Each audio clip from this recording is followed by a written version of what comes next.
both the WCS and the Go for SC2, and it was like the finals of Go for SC2, the last, like, I don't know, 8 or 4 players, and I saw him making a lobby, you know, the green icon with the plus.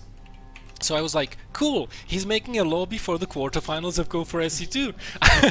So I click on the icon, I join in, and there is like Messioso and Carl Aris and everybody, and I'm like, oh, sorry guys, and I immediately left the lobby. That was so funny. It happens so often though, like it's getting like a little bit stupid, really. Like it really is. It's getting to that point where it's like, well, this is just not very clever anymore. I don't know what to say, but hey, the BattleNet client is something we've put up with for this long. I'm sure we can live it out a little bit longer. Oh yeah, we Maybe. are. Well, when I say a little bit longer, probably forever, but yeah. We are resilient. So, spawning in the top right location on Derelict Watcher. Oh my god, I have not seen this map for such a long time. It is, for mYinsanity, Kane, aka Sam Morissette, from Canada, making Europe his new home, going for a 15 hatch. And his opponent is going to be the Norwegian Zerg player playing for Nuit Blanche today. It is Snitchables going for a hatch first himself, but unlike Kane here, he's getting a gas as well, and that is a decently early gas, followed by a pull immediately. I mean, this is even before he hasn't even droned back up after getting the gas. Usually, you know, you drone a little bit, you get the gas on 16 or 17, you drone a little bit, you get the pull, you know, drone, overlord, and then you continue forward. But this is a little bit faster here for Snitchables. I wonder what he's going to try and do with this gas, because, you know, it's only ever so slightly faster than Kane's here. Yeah. You know, really about 50 gas difference, but going gas before pool, you know, it does give him them aggressive options where, you know, he can get his speed out nice and quickly. Neither player going for a gasless roach style, which I don't blame them for on this map. I think the speed of the Zerglings is so good on a larger map like this. Yeah. So yeah, I quite like both these guys' openings, and, you know, no real advantage for either Oh.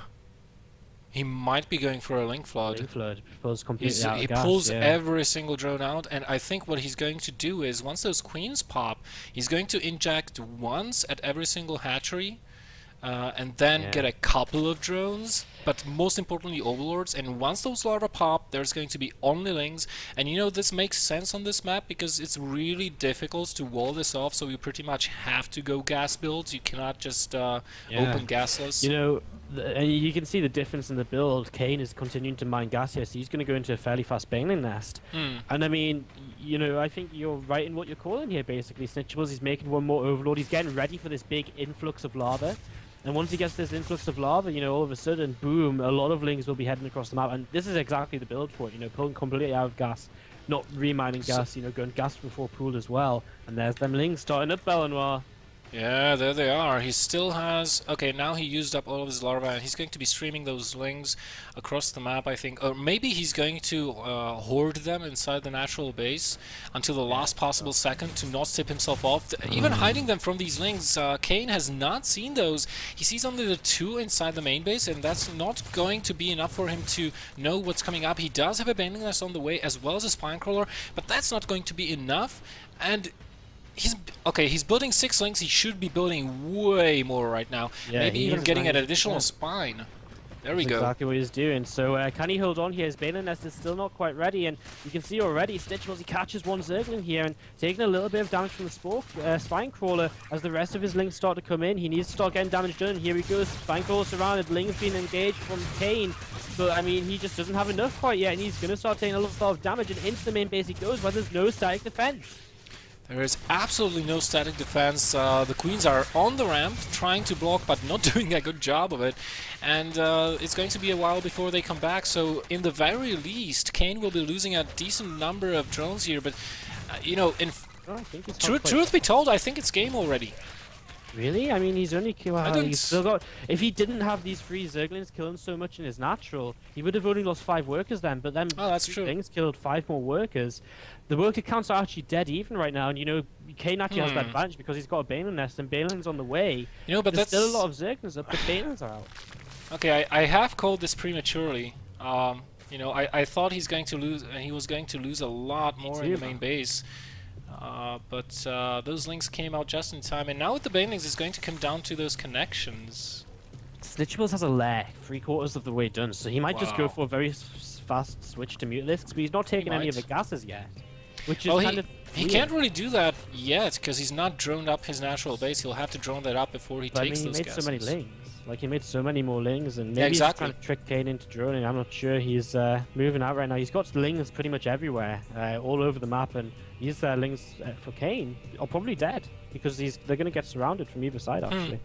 Yeah, not the best baneling connection there for Kane. Couple of links run into the main base. Oh, that was a better one. Leaving those banelings on the ramp was a very good decision. And in the middle of the map, we see that Snitchables is chasing Kane away with that.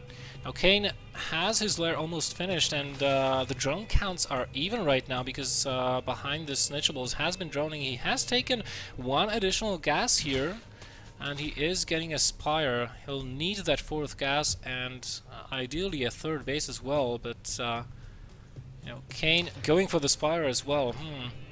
Yes, this is Muta against Muta, and I mean, neither player really has that much of an advantage. The worker count is dead even, and I think the only advantage really out right now is that Snitchables, he's gone away with getting a few more lings. So Yeah. overall here, I mean, I think Snitchables is in a better position because having a few more lings is actually worth so much because you can delay that 3rd base, or you can at least force your opponent now to make lings while you continue to drone. So that's a nice advantage which you know, Snitchables has at this point.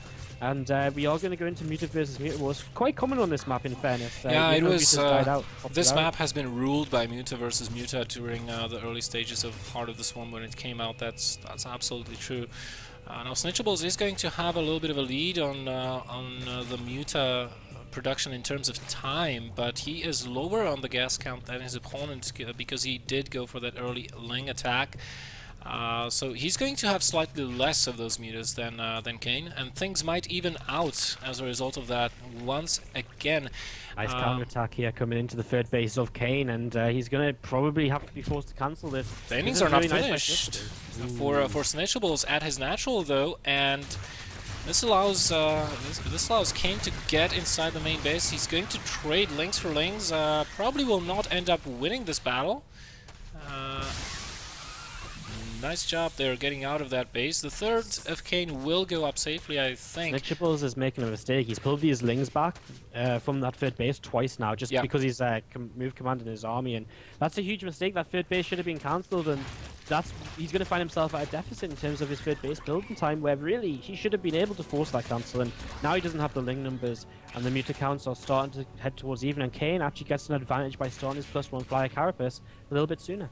Yeah, but he'll well, actually that 3rd base should go up. I mean, he does have mutas of his own, so mutas will not be able to kill that.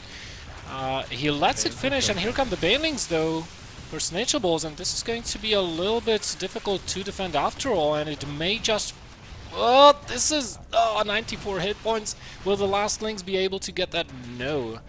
Nice defense there for Kane, and so close as well. And so much thrown away though, trying to take it down. So this is even better for Kane.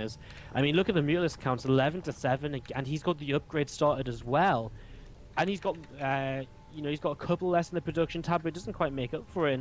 Now, actually, Snitchables is going to have trouble holding his own 3rd base because he's thrown away so much trying to deal with this. And well, I mean, he's losing overlords, and Kane's starting to take a huge advantage. Yeah, the supply is going up for Kane. He's already 20 supply up, which is quite considerable if you think about it. The drone difference is starting to, well, it's not that great. It's like 8 drone difference. The gases are going to be obviously the most important part here on the 3rd base for both of the players, but it looks like the game has calmed down a little bit here for both of our Zergs. I wonder who, if anyone, is going to try and attempt a transition out of Mutalisks. I don't really think either of these players will, just because it's so risky to do. But at the same time, with the strength of the Spore Crawlers and their bonus damage versus biological, I don't know. It's still kind of a huge risk here for to try and attempt that. And Snitchables constantly trying to be on the aggressive. Because the counter attack comes into the main base, and this is kind of nice. It pulls some units away from that third, and you can see he's trying to get in there because he wants to kill that third base, but the muters left there by Kane. But I mean, this is something which Snitchables does have in his favor. The fact that Kane's always on the defensive and he can't take a fight right now without Carapace. No, he can't. And Snitchables does not have superior mutant numbers here with him. If he takes a fight right now, he is going to lose it. And you look at this, Kane immediately jumping on the opportunity to try and take out some of these Mutalisks. This could be a crucial moment here that could decide the later outcome of the game. But Kane being really, really careful. But I mean, he has to know that he's got more mutants than his opponent right now in the air. Yeah, I think he definitely knows. I think 11 meters in production for Snitchables. He's just not made meters for so long. I think he was wondering, you know, do I keep making them or do I switch out? Yep. And I mean, the answer overall is keep making them. His +1 carapace is about to finish, so if he wants to take a fight, now is pretty much the time. But Kane is going to have Lings underneath as well, which helps out too. He's going to force the issue, Wordy, and Snitchables will have to fight. And now the mutant numbers are kind of even. There are no spores in range of the mutas, so it's going to come down to micro and trying to target fire your opponent somehow. But look at the spread from